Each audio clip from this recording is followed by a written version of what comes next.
and the scientist, and the soldier, and poet, yes, tell this to all the world. Hello, and welcome to the Pod Sound School podcast, the podcast that aims to help you improve your podcast and gets into the lifestyle and struggles of podcasters. This is your host, Veronica, and I am the social media, content, and branding strategist for the Pod Sound School. And here with me is my sidekick, Studio Steve. And I am the creative director and producer, and we are here to help you make something big happen with your podcast. On today's episode, we are going to talk about community and how you can build your podcasting community. This is actually a topic that was brought up to us from questions in our Facebook community. So it's community for the community by the community. Yes. And we're going to cover 6 main points.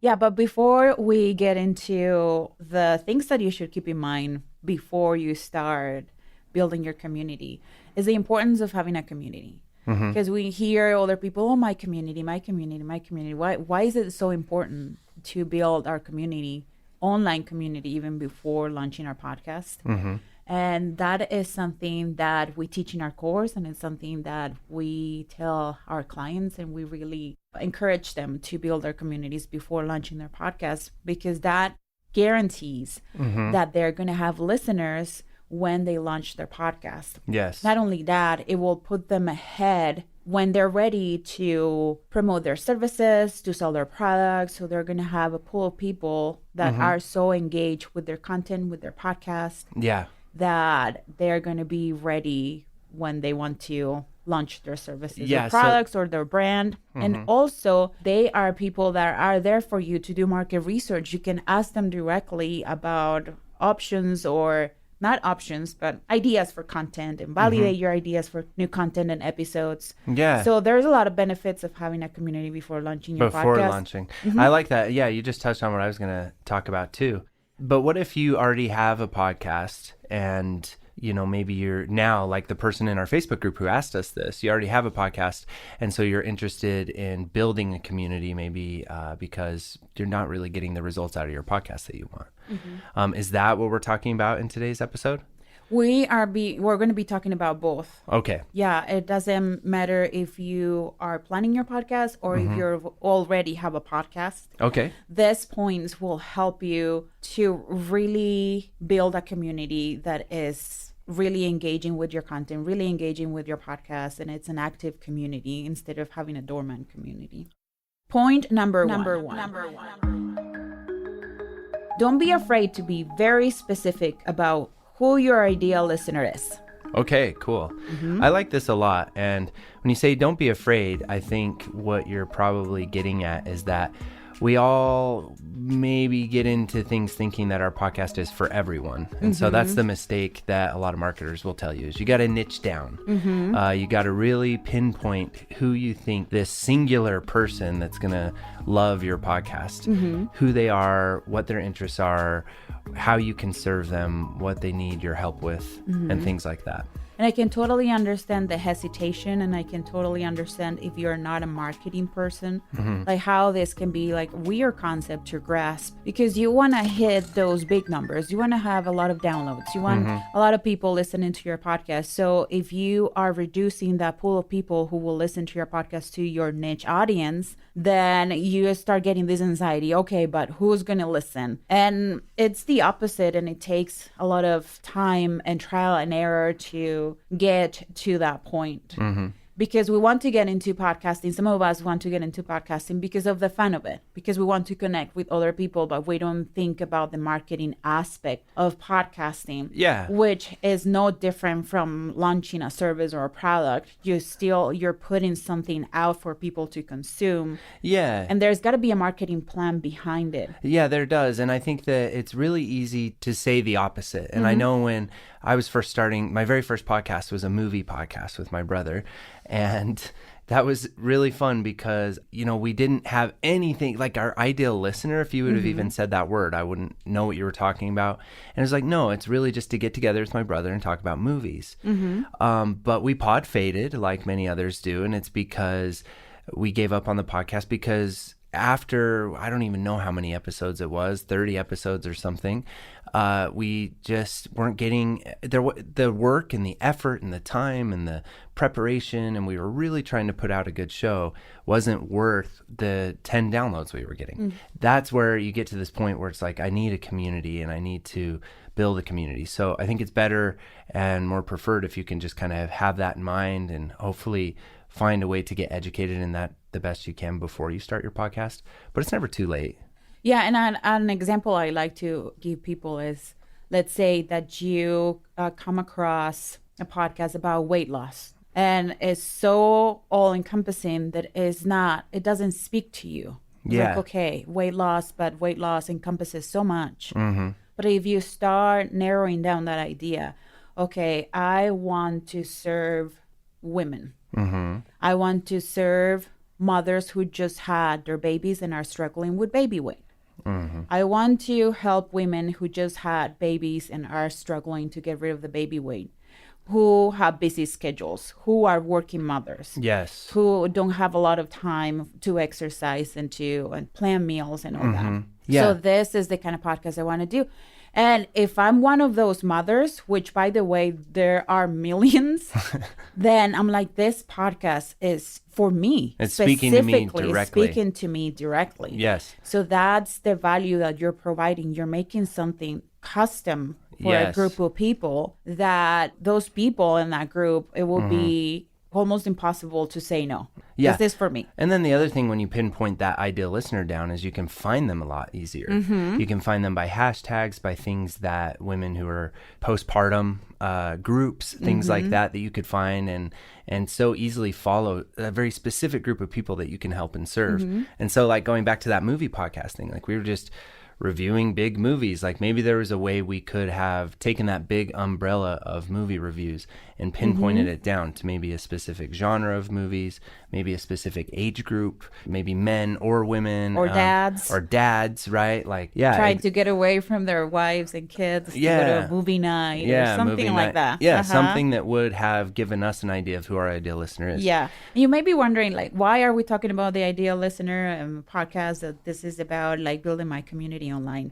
It applies to building your community online. Yeah. Because the more specific you are about the people you want to attract in your communities, then those are the people that are going to come to you. And there's nothing more discouraging than building a community with people that don't identify with your why, that don't identify with your mission, with what you have to offer. Yeah, because so that's then- why from the beginning you have to be very specific, even if you're just getting like one person a week. I like that, and we're going to talk about that more, some of these other points. But let's move on to point number 2. Your podcasting peers are different from your target audience. Oh boy. Yeah. This is a good one because we made this mistake. Well, I mean, it's different for us because our podcast is for podcasters. So if you have a podcast that's for podcasters or you offer services to podcasters or something, then you can follow, and that's your main community and everything else. But it's very cool when you first get into podcasting how warm and welcoming fellow podcasters are. Such a weird and wacky and wonderful group of people. And they're so welcoming and helpful, and they'll follow you back and they'll engage with you. And it's just nice because I think that's the other reason we get into podcasting too. It's not just because it sounds fun, but it's also because we're looking for a little bit of validation. We're looking for maybe a little bit of, escape from our routine and to meet new people and to network and things like that. So Not do the dishes at night. Oh, honey, I have to record my podcast. yeah, exactly. And a way to dodge responsibility would be good too. I like this point, and it's just basically like there is two different groups of people that you're going to communicate with and vibe with, and that's going to be your fellow podcasters. But your fellow podcasters are not your ideal listener, more than likely. Some of them might be. They might be mothers that are postpartum mothers, right? But most of them probably are just going to be podcasters. They might give you a rate and a review swap. They might listen to your show and give you a few downloads because they're supporting you. They might even retweet some of your tweets or reshare your stuff on their social media. But their followers also are probably not going to be your ideal listeners. So when they retweet you or when they reshare you to their community, that doesn't really help you. And so that's really all this point is saying is make sure that you differentiate between your podcasting peers and your actual target audience. Yes. And I was saying that we got into that mistake because we wanted to teach people how to start their podcast. And people in our community, in our Twitter community and Instagram and Facebook, the majority of them were already podcasters. Yeah, they already had started their podcast. There was a point that we had to, okay, we need to find our people. This is our advice to you if your podcast is, if you're a business coach, if you're a life coach, if your podcast is about empowering women, find your ideal listener, find the people that will find value in your podcast. The podcasting community is going to be there for you. You can, it's a great place to network. But they're all, it's funny because you get in Twitter and Facebook and they're all on a mission to promote their podcast. Listen to my podcast, listen to my podcast, listen to my podcast. So you just need to get away from them a little bit and find your people. And Eric Hunley, which is he's part of our community, he's a fellow podcaster. He just texted me the other day and he realized like I shouldn't be going to conventions about podcasting like Podfest or Podcast Movement. I should be going to conventions about body language, FBI, and all of the things that he covers in his podcast. And it's so true. It's absolutely true. And that's the other thing. If you're going to spend money to go to a convention, definitely go to one of those podcast conventions because they're so fun. And you'll meet a lot of friends and you will network a little bit. And you'll also learn a lot about how you can hone in on your craft and become a better podcaster. But when it comes to growing your show, you might want to go to maybe there's a mother's convention, back to that analogy again, or maybe there's something about like overcoming postpartum depression convention that you can go to. That would be, boom, an immediate 100 new listeners to your podcast, right? Actual listeners. And so I love that a lot too. And for those of you who may not have heard of Eric Hunley, he has a podcast called Unstructured and a YouTube channel called Unstructured. It's really cool. Yeah, he's into body language and stuff like that. Yeah. So let's move on to point number 3. Point number 3. Choose your social media platform wisely. Oh, what do you mean by that? What I mean is you should be doing this in the preliminary stages of planning your podcast. Or if you have already a podcast, it's okay. You can still take a step back and see where your ideal listener is hanging out at. What is the social media platform that they use the most? So we discover that our social media platform, and it's not, we can call YouTube a social media platform, I guess. Yeah, I guess so. That's the platform that works for us the most, is where newbies are looking for content. Looking how to start a podcast. Yeah. Really think about where my ideal listener is. Is it on Facebook? Is it on Twitter? Is it on Instagram? Is it on LinkedIn? Yeah, so let's just go back to that example. Where would your first assumption at least be that women who have just had a baby, where are they hanging out at? Where would you think? I would say Instagram. I would say Pinterest. There's a lot of boards and things like that to help mothers and to get back on track regarding their weight. And I would say Instagram and Pinterest. I wouldn't think Twitter, or I may be wrong, but I would start with Instagram and Pinterest, definitely. And also because they are professional mothers, they're working mothers. LinkedIn would be another one too. The other thing about choosing wisely is also what we're talking about here is time. Because as you get into podcasting, you realize like, oh man, this takes so much time. Not only the editing, but then you realize that if you're really going to grow a community, you need to spend a lot of time on your social media platforms. So you want to get the biggest bang for your buck, and you want to put your effort where it's going to matter the most. So that's why you really need to do some surveying and some research and really validate where your specific ideal listener is hanging out at.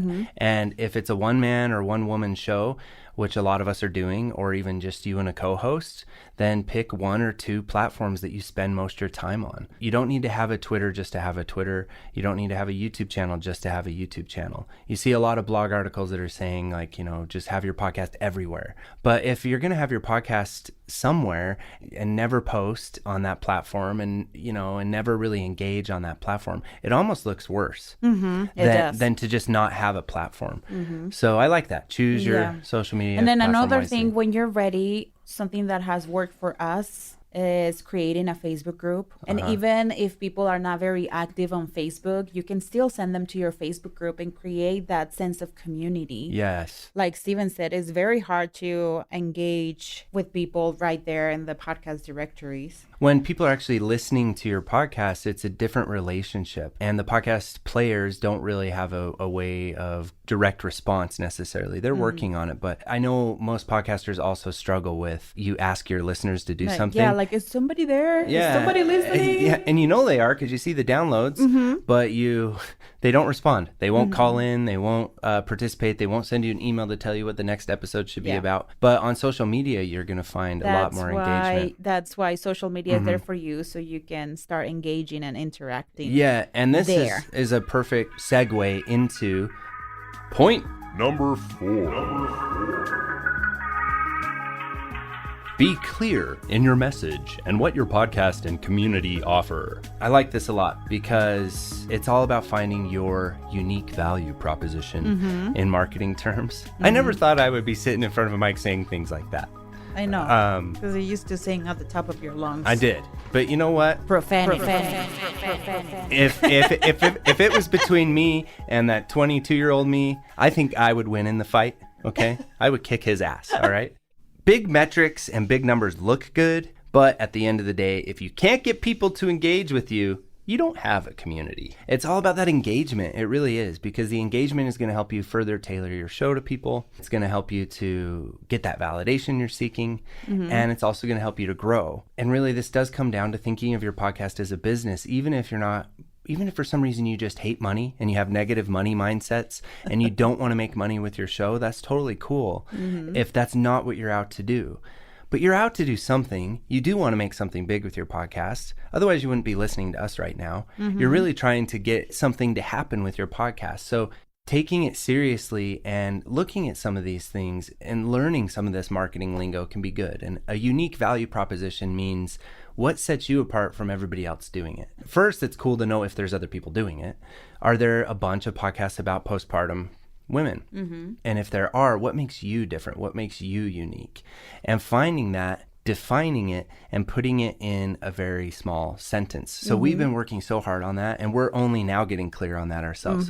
But with our students in our course and everything else, we have so much diversity with the people that we teach and coach that we're like, what is our ideal listener? A woman? Is it a man? Like, who is it? When we find all the diversity, and what we realized is that it's people who really, they don't just want to have a podcast. They actually want to make something big happen with their podcast. So that's why I started off this episode saying we're here to help you make something big from your podcast. That's our unique value proposition. Our other unique value propositions, just as an example, are that we help to sort of extract the creativity and the weirdness from our clients and really help them step into their weird and be who they really are in sort of almost a wacky and fun and extra creative way, right? We're super creative and weird with our content. So that's just us, right? But so what is your unique value proposition? What makes you different from the other people doing what you're doing? And what is your message? What is your why? Then also, if you're going to build a community, what is your community going to offer to people? Point number 5. Create content and set a regular posting schedule. So this is a very important point. We think that when we get into podcasting, that is just about our podcast, that is just about producing and creating episodes and publishing episodes, and that's it. Later on, when the numbers are not looking good for us, is that we realize, oh man, I need to promote this. I need to promote it. I need to put it out there. I need to talk about it. I need to talk about it with people so people can find it, because nobody's going to find me if I don't broadcast it. Here is where we really need to start thinking that we're not only our podcast. Yeah. That what we're doing is that we're building our brand. we need to add more elements to give our brand visibility. Those elements are social media promotion, and any other thing that you can leverage to get a lot of eyes and ears on your content. Yeah, which could be a good looking website with some SEO strategy. It goes pretty deep, It right? goes pretty deep. Video is huge. YouTube, TikTok, Instagram Reels. Yeah, You know, all of that. all of that stuff, wherever you think your people are at. So all those pieces are content. They're Yeah. pieces of content that you're going to be creating in addition to your podcast episodes. They will help you to bring more traffic to your podcast, but also bring more people into your community. And that's why it's so important to get in the habit of creating content and posting content on your social media. Posting content that is branded, posting content that it speaks to what your brand is about, what your values are, what your podcast is about. And the more you put out there, the more people will find your content, will identify with your content, and will make part of your community. The key is to create content that, like I already said, it reflects what your brand is about, what your podcast is about, and get on a regular schedule. Don't post 1 week and then the next week you are MIA. MIA. Yeah, missing in action. Missing in action. Yeah. Just get on a regular schedule. Whatever works for you. Don't get pressure into, oh, I have to post every day. Yeah. Or I have to post 4 times a week.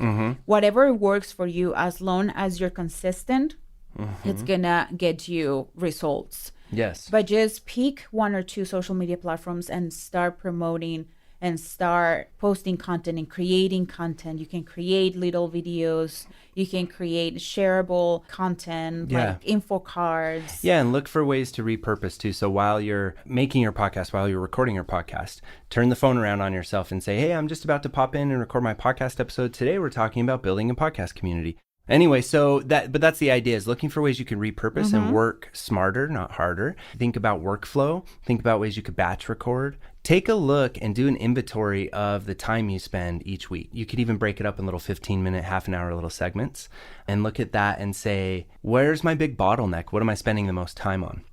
Maybe it's time to think about having somebody else edit your podcast. The 3 hours you're putting into editing your podcast every week could be 3 hours you're spending on your favorite social channel. It's the best thing you can do, really. Yeah, it is. Will free up your time so you can keep creating more. Yes, you can create more and just have a team member. Okay, so now we'll move on to the last point of this episode, and that's point number 6, and in my opinion, the most important step. Engagement. And this is just the biggest growth factor for us. Yeah. I know it's huge for other people too. Make a commitment to yourself to respond to as many comments as you get as possible. We were actually just having a Zoom meeting with some students, and somehow in the conversation it came up how they fell into purchasing our course and how they fell into become part of the Smart and Sexy podcast launch course. And it was because we responded, because we engaged with them. They had a question on our YouTube channel and we responded within 5 or 10 minutes. And from there, they immediately went and signed up for our master class and decided to become one of our students. Yeah, let's face it, we're all human beings, and we all have the same needs.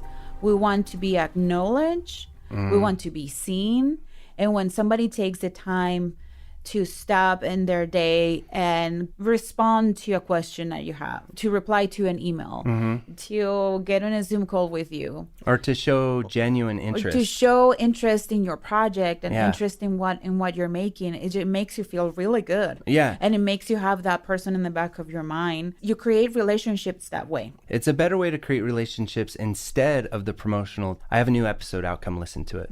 I just dropped a new episode, come listen to it. Instead, it's like, hey, how do you feel about this? Turn it around to you actually trying to be there for other people on a massive scale instead of the other way around. And you will notice it's magnetic. You notice a lot of growth happen that way.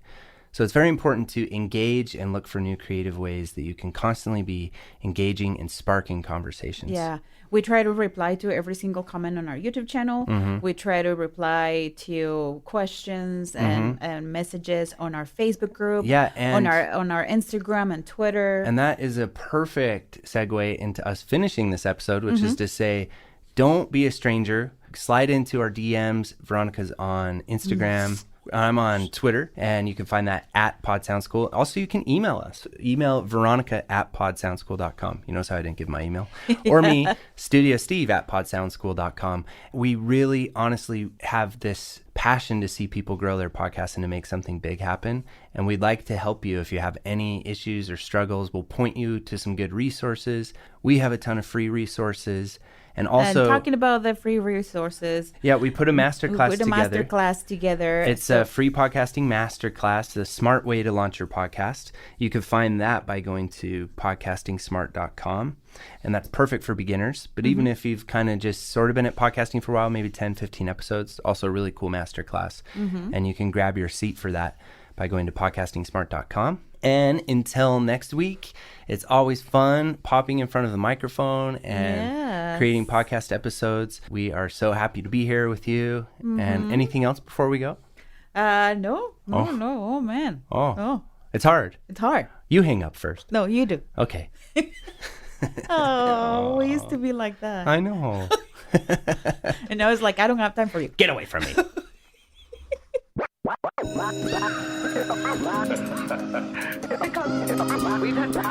We've had enough of this nonsense. And there you have it, Podski. What did you think of this episode? Slide into our DMs and let us know. We make this show for you, and we'll love to learn your feedback. You can find us on Instagram and Twitter at Pod Sound School. Make sure you share a screenshot of this episode and tag us so we can give you some love on the Instas. Yeah, and if you're interested in our feedback, we do pod audits most Thursdays live in our Facebook community, Podcasting for Bosses.